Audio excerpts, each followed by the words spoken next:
આપણું ચોમાસું હવે ધીરે ધીરે ગોવા તરફ આગળ વધી રહ્યું છે। કર્ણાટકથી ધીરે ધીરે આગળ વધી ગોવા, પછી મહારાષ્ટ્ર અને પછી ગુજરાતમાં પ્રવેશ કરશે।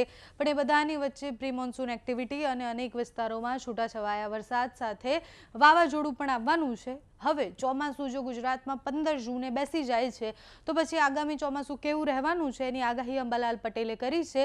અંબાલાલ પટેલની આગાહી પ્રમાણે જુલાઈ મહિનામાં ખૂબ વધારે વરસાદ પડવાનો છે।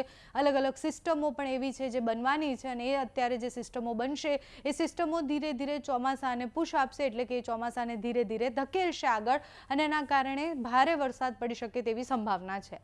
અંબાલાલ કાકાની આગાહી જે છે એ પ્રમાણે ચોમાસું એના નિર્ધારિત સમય પ્રમાણે આવી જશે। અલગ અલગ સિસ્ટમો જે બનતી રહેશે એની અસરો ચોક્કસ થવાની છે। અત્યારે પણ આપણે વાત કરીએ તો ગુજરાતના અનેક વિસ્તારોમાં છૂટો છવાયો વરસાદ પડે તેવી સંભાવના છે। સૌરાષ્ટ્રમાં વરસાદની આગાહી છે, સાથે જ દક્ષિણ ગુજરાતના ભાગોમાં વરસાદ પડી શકે છે। મહારાષ્ટ્રમાં ખૂબ વધારે વરસાદ છે અને આપણે જે કહેતા હતા કે કેરળની આસપાસ જે સિસ્ટમ બનવાની છે, દરિયાકાંઠાની એકદમ નજીક બનેલી એ સિસ્ટમો છે, એટલે એની અસર આપણને સીધી રીતના નહીં થાય, પણ જ્યારે ટ્રફ ધીરે ધીરે આગળ ખેંચાઈને મહારાષ્ટ્રથી ગુજરાત તરફ આવશે તો એની અસર ચોક્કસ થવાની છે। ગોવા સુધી ચોમાસું પહોંચ્યું છે। ગુજરાતમાં ચોમાસું કેવું રહેવાનું છે, ખેડૂતોના બહુ બધા પ્રશ્નો હોય કે આ વખતનું ચોમાસું કેવું રહેશે, કારણ કે સુપર એલ નીનોની અસર પણ છે। ઘણી બધી વાર ખેડૂતોને ટેન્શન હોય કે અત્યારે ખૂબ ભારે વરસાદ પડી રહ્યો છે, ચોમાસામાં કેવો વરસાદ પડશે। તો હવામાન નિષ્ણાંત અંબાલાલ પટેલ શું આગાહી કરી રહ્યા છે, ચોમાસું આ વર્ષનું કેવું રહેવાનું છે, કયા મહિનામાં વધારે વરસાદ પડવાનો છે તે સાંભળો। ગરમી વધશે। 8મી જૂને દરિયામાં પવનનો બદલાશે। પશ્ચિમનો પવન થવાની શક્યતા રહેશે। આરબ કન્ટ્રીમાંથી ગરમ પવનો આવવાની શક્યતા રહેશે, એટલે ગરમી વધશે।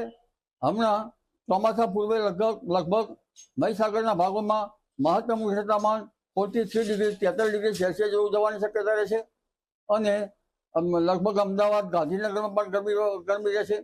અમદાવાદમાં પણ 42 ડિગ્રી સેલ્સિયસ ઉપર જવાની શક્યતા રહે। ગાંધીનગરમાં પણ 41 ડિગ્રી સેલ્સિયસ એની આસપાસ રહેવાની શક્યતા રહે। ઉપરાંત ઉત્તર ગુજરાતના ભાગોમાં, બનાસકાંઠાના ભાગોમાં વગેરે પણ 43 ડિગ્રી સેલ્સિયસ જેવું મહત્તમ ઉષ્ણ તાપમાન જવાની શક્યતા રહે। ક્યાંક તેનાથી ઓછું પણ થઈ શકે।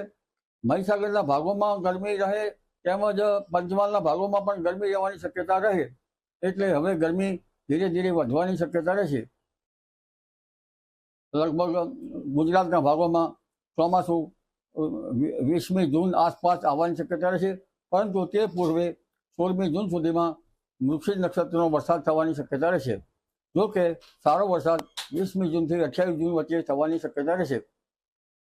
વરસાદ તારીખ 7મી જૂન સુધીમાં વચ્ચે બ્રેક ને પછી પાછો પુનઃ 7મી જુલાઈ સુધી પડવાની શક્યતા રહેશે।